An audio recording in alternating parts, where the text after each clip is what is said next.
Hi guys, welcome to Richard Cabile YouTube channel. In today's video, I will teach you how to delete TikTok account connected to your Facebook account. So okay guys, but before we start, kindly subscribe to my YouTube channel by pressing the subscribe button and the bell to notify you if I have new video. So okay guys, let's start. You all have to do is go to your TikTok application in your mobile phone. Okay guys, here in TikTok application, click me on the lower right side on your screen. And after that, click the three dot on the upper right side on your screen.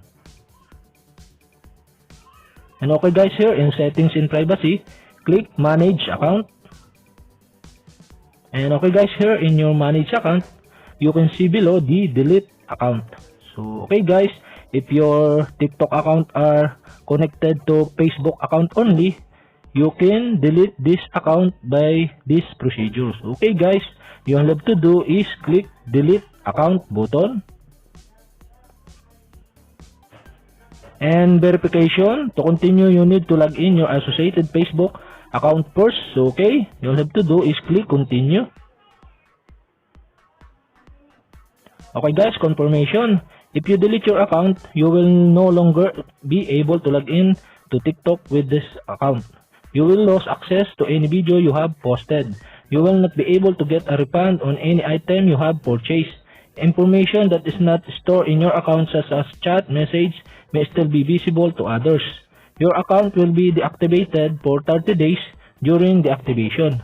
Your account won't be visible to public after 30 days. Your account will be then deleted permanently. You are about to delete account to the continue. So okay guys, to delete your account is click delete button or delete account button. And the pop-up will show and delete account. You are about to delete account. So you'll have to do is click delete button. Okay guys, your account in TikTok are successfully deleted.